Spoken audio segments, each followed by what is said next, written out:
Hello everyone, welcome to SB Maths. Today we are discussing number theory questions which are asked in CSIR NET exams.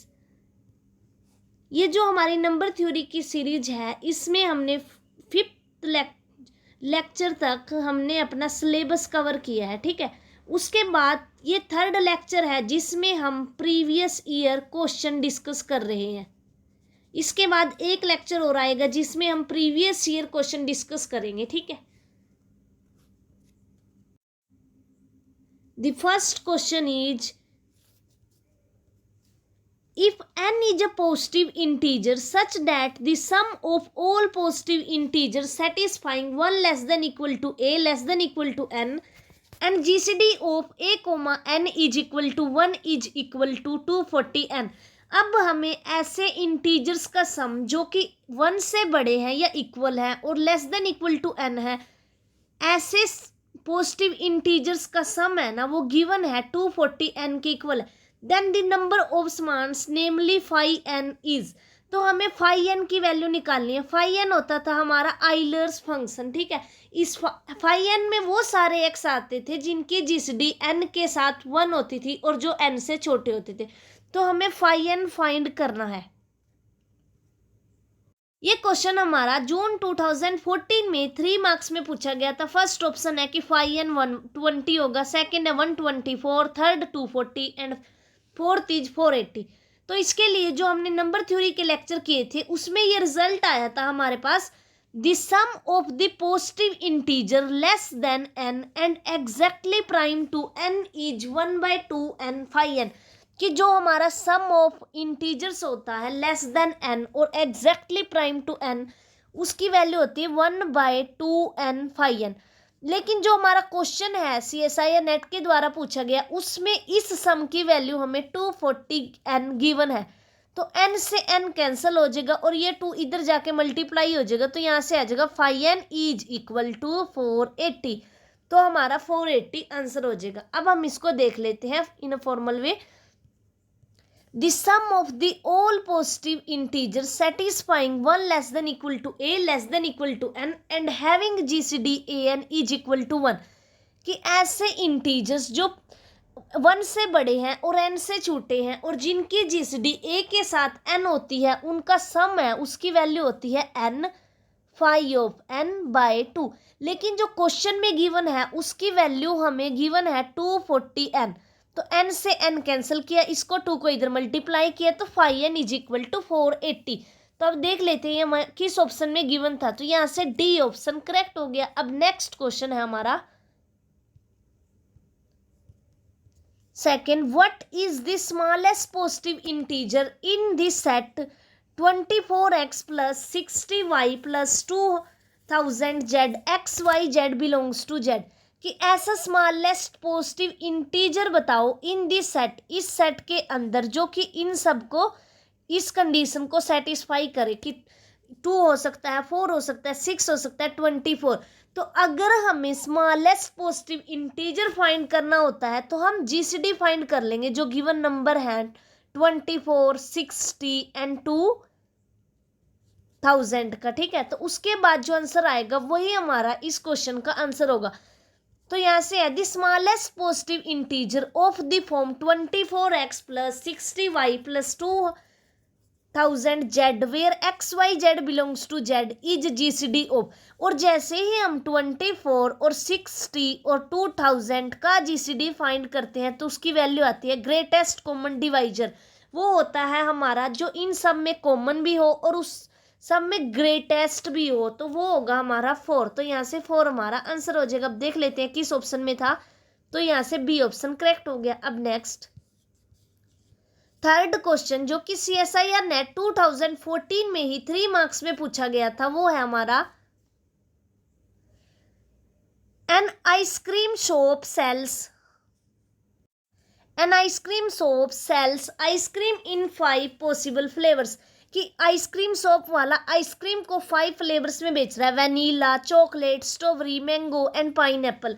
How many combination of 3 scoop cones are possible, तो इसमें से पूछा गया कि कितने हमारे पास 3 scoops के पॉसिबल कम्बिनेशन हम बना सकते हैं।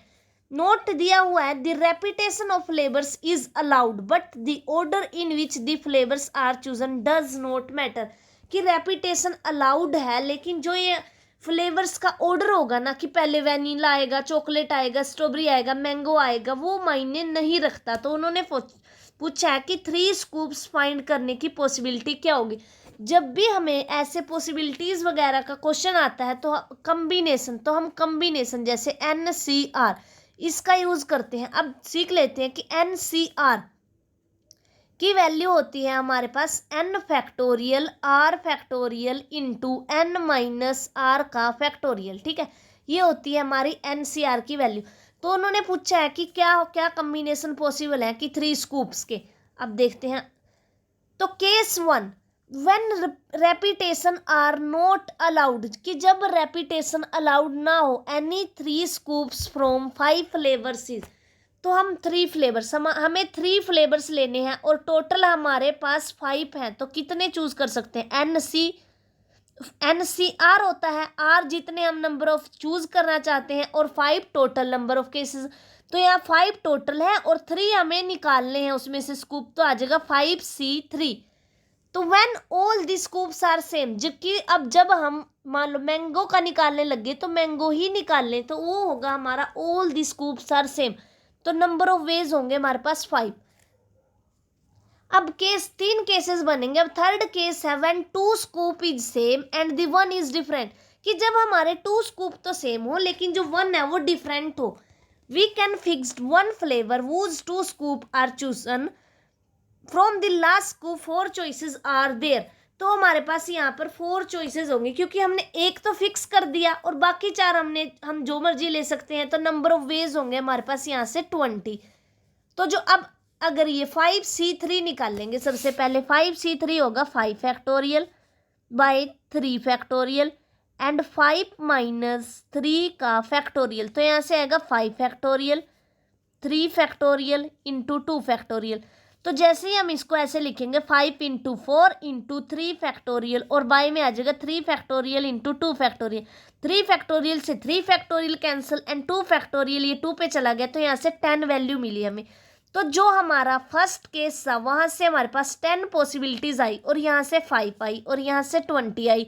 तो टोटल होंगी 20, 30 एंड 35। तो 35 हमारा आंसर हो गया। अब देखते हैं किस ऑप्शन में था, तो यहाँ से C ऑप्शन करेक्ट हो गया। अब नेक्स्ट क्वेश्चन, हमारा फोर्थ क्वेश्चन है let D be a tuples W1 W2 WN where WI belongs to 1 2 3, कि हमारे पास D कोई एक ऐसा सेट है जिसके अंदर 10 टपल्स हैं और जो है W1 W2 W10 where WI, जो WI है हमारा वो बिलोंग कर रहा है सेट से 1 2 3, कि W1 भी 1 हो सकता है, 2 हो सकता है, 3 हो सकता है, और जो I है वो रन कर रहा है 1 से लेके 10 तक। And WI plus 1 is an even number, कि जो भी हमारा WI प्लस 1 है वो एक इवन नंबर है। तो जैसे ही हमें क्वेश्चन में ये पता चला कि वो एक इवन नंबर है तो हम हिसाब लगाएंगे यहाँ से कि अगर हम 2 इवन नंबर को एडिशन करते हैं तो हमें इवन मिलता है, और या फिर हम 2 ओड नंबर की एडिशन करते हैं तब हमें इवन नंबर मिलता है। लेकिन जैसे ही हम एक इवन नंबर ले लेते हैं और एक ओड नंबर ले लेते हैं तो जो उनकी एडिशन आती है हमारे पास वो हमेशा हमें ओड नंबर मिलती है। तो हमारे पास यहाँ 2 केस बनेंगे। ठीक है, द नंबर ऑफ एलिमेंट्स, तो हमें नंबर ऑफ एलिमेंट्स बताने हैं कि W1 से W10 जो ये टप्पल्स था, इस टाइप के टप्पल्स में कितने एलिमेंट होंगे जो इस कंडीशन को कि WI बिलोंग करेगा 1 2 3 से और WI plus 1 is an even number. इस क्वेश्चन में ये हमारा कीवर्ड का काम कर रहा है कि WI plus 1 is an even number for each I running 1 to 9। तो हमें नंबर ऑफ एलिमेंट्स फाइंड करने हैं। ठीक है, तो अब यही लिखा है कि WI plus 1 is even if both, कि दोनों के दोनों WI और WI प्लस 1 या तो दोनों के दोनों ओड हो जाए और या फिर दोनों के दोनों इवन हो जाए, तभी उनका सम है ना जो वो इवन आने की पॉसिबिलिटी है। तो हम फर्स्ट केस लेते हैं कि हमारा W1 इज इवन, कि जब हमारा W1 एक इवन है तो ऑब्वियस है तो हमारा W2 भी फिर इवन होगा, क्योंकि W1 और WI और WI+1 एक साथ ही इवन होंगे और एक साथ ही ओड होंगे according to the given condition. तो अब हमारा W1 अगर इवन है तो W2 भी इवन होगा। सिमिलरली अगर W3 इवन है तो W4 भी इवन होगा। अगर W5 इवन है तो W6 भी होगा। तो अप टू सोन यहाँ से 10 तक चले जाएंगे कि W3 भी इवन, W10 भी इवन। तो वी हैव ओनली 2 चॉइसेस। अब हमारे पास जो WI था वो बिलोंग कर रहा था 1, 2 एंड 3 से, ठीक है। तो we have only 1 choice for WI to be even. अब WI या तो 1 हो सकता है या 2 हो सकता है या 3 हो सकता है, लेकिन हमें चाहिए इवन। W1 भी इवन, W2 भी, W3 भी एंड W10 भी। तो इवन होने की पॉसिबिलिटी है सिर्फ 1। तो we have only 1 choice for WI to be even which is WI is equal to 2। तो यहाँ से हमारे पास एक चॉइस बनी, तो हम यहाँ से एक ही टप्पल बना पाएंगे 2 2 2 2। यहाँ 10 टाइम हम 2 2 लिख के एक ही टप्पल बना पाए। तो अगर हम केस 1 लेते हैं तो हमारे पास एक ही एलिमेंट मिलता है हमें गिवन सेट में। अब सेकंड केस है W1 इज ओड।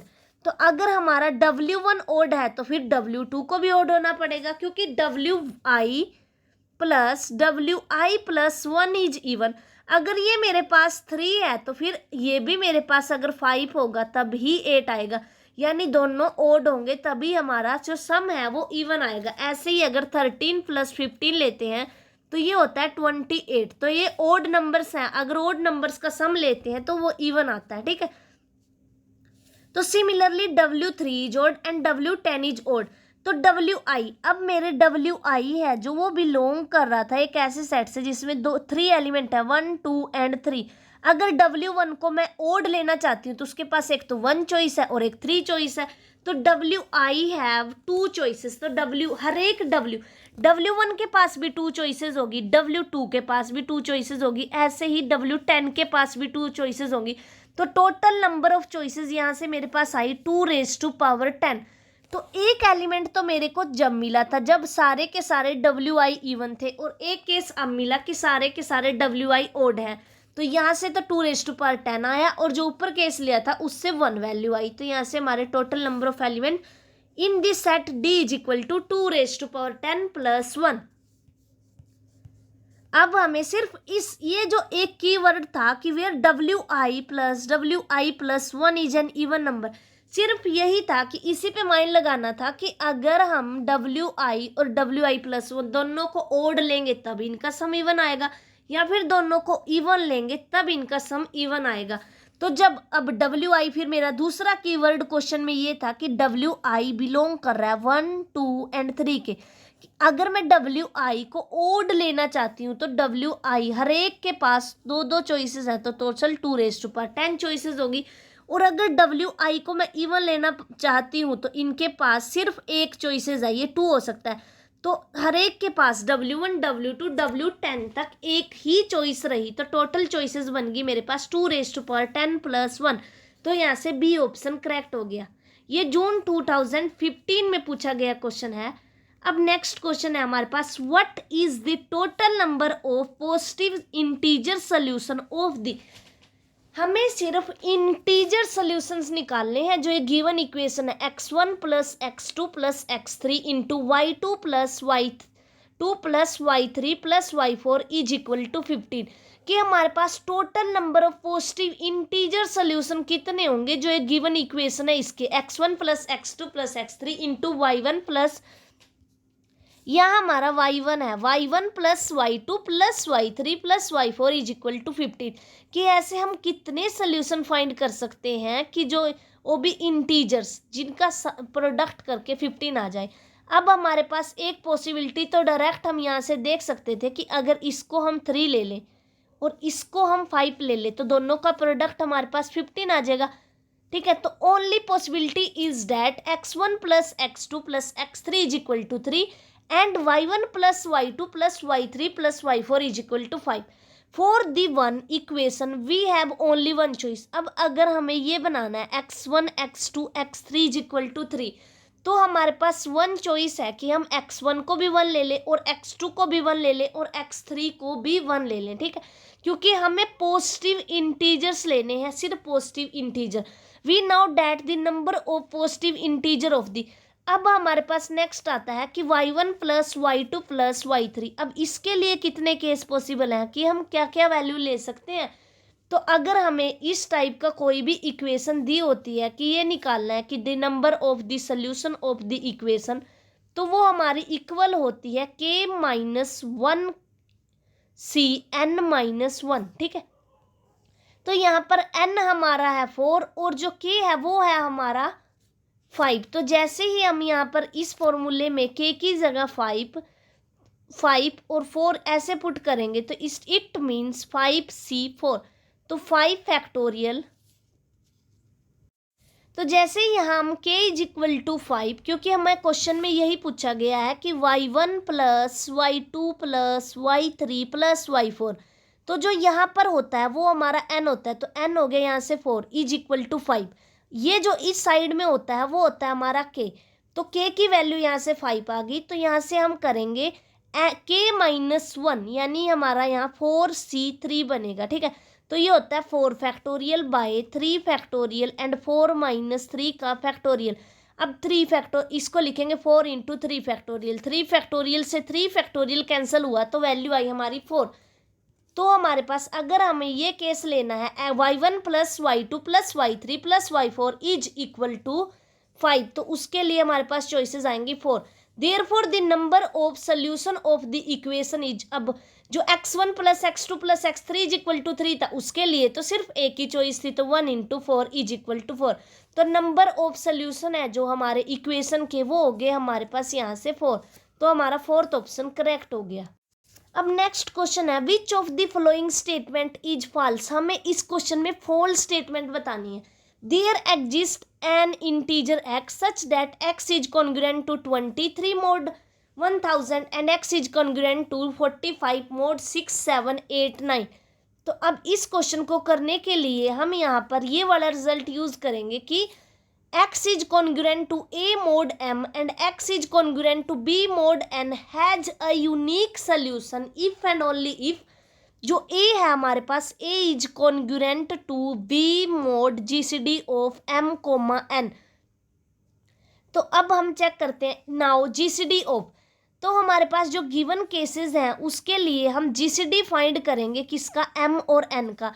m का काम यहाँ पर 1000 कर रहा है और n का काम 6 7 8 9। तो जैसे ही हमने जीसीडी चेक करना शुरू किया तो जीसीडी ऑफ 1000 एंड 6 7 8 9 की जीसीडी 1 होती है। तो यानी यहाँ पर हम ये चेक करेंगे a is congruent to b mod and GCD अगर m और n, अगर ये वाला केस कंसीडर कर रहे हैं हम, ठीक है। अगर हम ये वाला केस कंसीडर कर रहे हैं तो यहाँ पर आता है हमारा जीसीडी ऑफ m, n। तो यहाँ पर मेरा आएगा mod 1। तो अब तो मैं a और b कुछ भी लेती रहूँ, 1 डिवाइड करेगा a माइनस b को। a है यहाँ पर 23 और b है 45, तो इट मीन्स 1 डिवाइड करता है 23 माइनस 45 को, विच इज़ ट्रू, ठीक है, नो डाउट।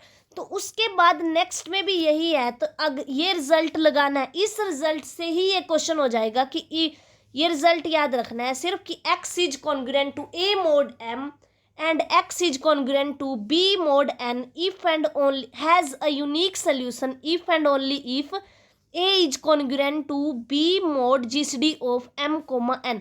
अब एक ऑप्शन तो हमारा हो गया कि जैसे ही हमने 1000 और 6789 का जीसीडी लिया तो वो 1 आया। तो यहाँ पर 1 रखते ही हम बता सकते हैं कि हाँ एक ऐसा इंटीजर हमें x एग्जिस्ट कर जाएगा हमारा, ठीक है। तो ये स्टेटमेंट हमारी ट्रू होगी, लेकिन हमें फॉल्स स्टेटमेंट बतानी है, ठीक है। अब सेकंड देखते हैं। अब सेकंड में भी अगर हम 1000 और 6789 का जीसीडी लेंगे तो 1 आएगा। तो 1 तो डिवाइड करेगा 23 माइनस 54 को भी।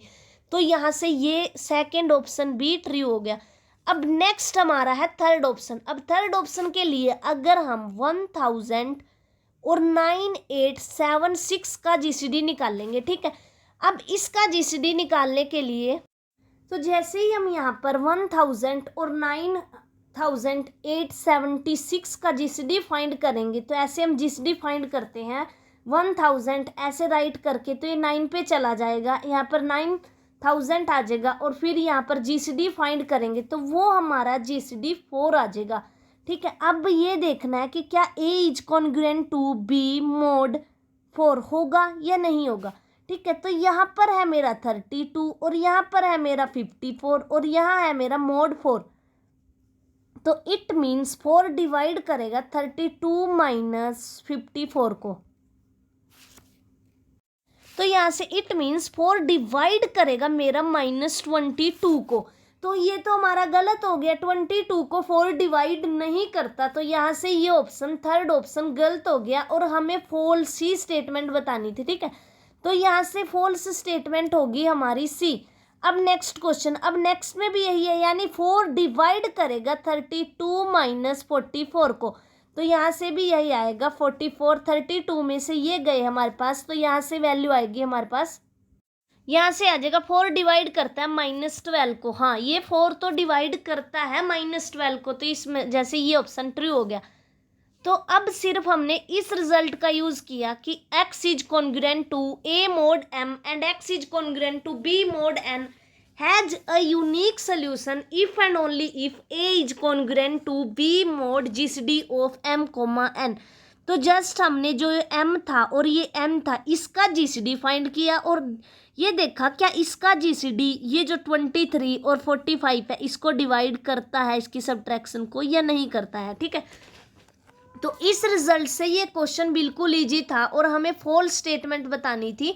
तो चेक करते गई, ये भी ट्रू आ गई, ये भी ट्रू आ गई और लास्ट वाली भी ट्रू आ गई। तो फॉल्स कौन सी हुई? थर्ड। तो थर्ड ऑप्शन यहाँ से करेक्ट हो गया।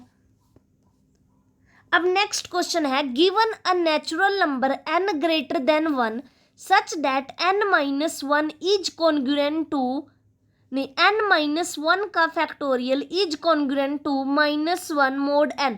तो अब इस स्टेटमेंट को पढ़ते ही हमारे दिमाग में आएगा कि हमने विल्सन थ्योरम पढ़ी थी सेम इसी टाइप की। तो then we conclude that n is equal to p raise to power k where p is prime and k greater than 1। और n इज इक्वल टू क्या, हमें बताना है कि अगर नेचुरल नंबर के लिए ये कंडीशन होल्ड हो रही है n-1 का factorial is congruent to -1 mod n, तो ये बताना है कि इसके लिए कौन सी कंडीशन ट्रू होगी, n is equal to P के होगा या n is equal to P Q होगा और n is equal to P Q या फिर n is equal to P. अब विल्सन थ्योरम की स्टेटमेंट देख लेते हैं। If p is a prime number then p-1 का, इसको हम फैक्टोरियल बोलते हैं, p-1 का factorial is congruent to -1 mod p। ठीक है, अब देखते हैं कि n की वैल्यू क्या हो सकती है हमारे पास। For n greater than 1, n-1 factorial is congruent to -1 mod n। तो विल्सन थ्योरम से पता है हमें कि p-1 का factorial is congruent to -1 mod p where p is a prime. Therefore यहाँ से हमारे पास आ जाएगा n-1 का factorial is congruent to -1 mod n। तो where when n is equal to p, p is a prime. तो यहाँ से ऑप्शन डी करेक्ट हो जाएगा, क्योंकि जो हमारी विल्सन थ्योरम है वो सिर्फ प्राइम नंबर के लिए लगती है। तो हमें p को n is equal to p prime ही लेना पड़ेगा, ये नहीं कि हम p raise to power k ले लें। ठीक है, अब 2 है हमारा, जैसे 2 कोई प्राइम नंबर है। ठीक है, अब हम ऑप्शन से सोचते हैं कि कैसे कर सकते हैं। अगर 2 प्राइम नंबर है तो 2 की पावर अगर हम 2 करते हैं तो 4 आता है। तो 4 is not a prime number. तो जो विल्सन थ्योरम है ये 2 के लिए होल्ड ही नहीं होएगी अगर हम p की पावर k ले लेते हैं। सिमिलरली p एंड q अगर डिस्टिंक्ट प्राइम लेते हैं हम, ठीक है, अगर मैं p और q को, p को मैं ले लेती हूँ 2 और q को ले लेती हूँ 3, तो p q आ जाएगा मेरे पास 6 which is not an prime number. तो फिर भी अगर मैंने n को p q ले लिया तो फिर मेरी विल्सन थ्योरम होल्ड नहीं होगी, क्योंकि विल्सन थ्योरम होल्ड होती है when p is a prime number then p-1 का factorial is congruent to -1 mod p। उसके बाद नेक्स्ट क्वेश्चन है, हम नेक्स्ट ऑप्शन था, ये भी गलत हो गया, ये भी गलत हो गया। सिर्फ एक ऑप्शन से कि p मैंने अगर 2 ले लिया तो n आ गया मेरा 4 और 4 एक प्राइम नंबर नहीं होता, तो विल्सन थ्योरम होल्ड नहीं होती। उसके बाद p लिया मैंने 2 और q लिया मैंने 3, तो जो इनका प्रोडक्ट है वो आया मेरे पास 6। तो जैसे ही 6 आया तो 6 इज नॉट प्राइम, तो Wilson theorem does not hold, तो सेकंड भी गलत हो गया। अब थर्ड में P Q R where P Q R are distinct prime लेने हैं अब मेरे को। अब मैं ले लेती हूँ 2 3 इंटू 5, बिल्कुल इजिली ले रहे हैं, तो 6 यहाँ से आ जाएगा मेरा 30 which is not an prime number, तो वो एक प्राइम नंबर नहीं है, तो इसलिए विल्सन थ्योरम होल्ड नहीं होगी। तो थर्ड ऑप्शन के लिए P2 and Q is equal to 3 और R इज इक्वल टू 5, तो उसके लिए भी ये ऑप्शन गलत हो गया। तो ये हमारा 3 मार्क्स में पूछा गया क्वेश्चन है, तो सिंगल करेक्ट होगा, तो इसलिए डी ऑप्शन करेक्ट हो गया। और अगर n is equal to P है, P प्राइम है, तो विल्सन थ्योरम पक्का होल्ड होएगी, और उन्होंने विल्सन थ्योरम की स्टेटमेंट ही तो दी है, और ये पूछा है कि विल्सन थ्योरम किसके लिए होल्ड होती है, तो विल्सन थ्योरम की स्टेटमेंट में ही था कि if n is a prime number then P-1 का factorial is congruent to -1 mod P। अब नेक्स्ट क्वेश्चन है, द रिमाइंडर ऑब्टेन्ड व्हेन 16 की पावर 2016 इज डिवाइडेड बाय 9। ठीक है, किस अब 16 है, 16 की पावर 2016 करना है हमें। ठीक है, अब 6 की पावर 1 भी 6 आता है, 6 की पावर 2 भी 6 आता है, लास्ट डिजिट। ठीक है, तो उस हिसाब से हम अंदाजा लगा सकते हैं कि जो लास्ट डिजिट है वो तो हमारा 6 रहने वाला है, और उसको डिवाइड करेंगे हम 9 से। अब देख लेते हैं क्वेश्चन में कि 2016 can be written as 3 into 672, कि जो हमारा 2016 है उसको लिख सकते हैं हम 3 इंटू 672। तो 2 जो हमारा इस टाइप से लिख सकते हैं हम, तो 2⁻³ इज कॉन्ग्रुएंट टू -1 mod 9। तो यहाँ पर जस्ट हमने कुछ नहीं किया है, सिर्फ यहाँ पर आइलर्स थ्योरम लगाई है। आइलर्स थ्योरम क्या कहती थी कि अगर GCD of a, n is equal to 1 then a⁵n is congruent to -1 mod P। ठीक है, तो यहाँ पर P की वैल्यू हमने 9 कंसीडर कर ली, और जो A था वो 2 ले लिया, तो 2 की 9 के साथ जीसीडी 1 है, तो इट मीन्स 2⁵ ऑफ 9। अगर हम 5 ऑफ 9 निकालना चाहते हैं, ठीक है, तो इट मीन्स 5 ऑफ 3 स्क्वायर निकालना चाहते हैं, तो 3 स्क्वायर -3 की पावर 1, तो ये आएगा 9 - 3, तो यहाँ से 6 आ जाएगा। तो यही हमने किया है यहाँ पर कि 2 की power cube is congruent to -1 mod 9। तो अब हमें बनाना है 2016, तो इट मीन्स 2⁻³ की पावर 679 इज कॉन्ग्रुएंट टू -1 की पावर 672 mod 9। तो यहाँ से आ जाएगा 2 की power 16 is congruent to 1 mod 9। यानी जब मैं इसको इसका मतलब यही तो होता है कि जब भी 2 की पावर 2016 को अगर मैं डिवाइड कर रही हूँ, तो जो मेरा रिमाइंडर होता है वही हम यहाँ पर रखते हैं, और इन्होंने रिमाइंडर ही पूछा है हमें कि द रिमाइंडर ऑब्टेन्ड व्हेन 16 की power 2016 is divided by 9 is. तो यहाँ से हमारा जो रिमाइंडर है, क्योंकि हम यहाँ पर रिमाइंडर ही रखते हैं, तो यहाँ से हमारी रिमाइंडर की वैल्यू आ गई 1। अब देखते हैं 1 किस ऑप्शन में गिवन था, तो यहाँ से ए ऑप्शन करेक्ट हो गया हमारा।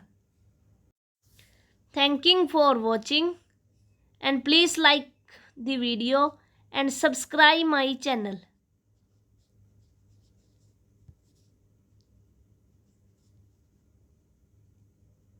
Thank you.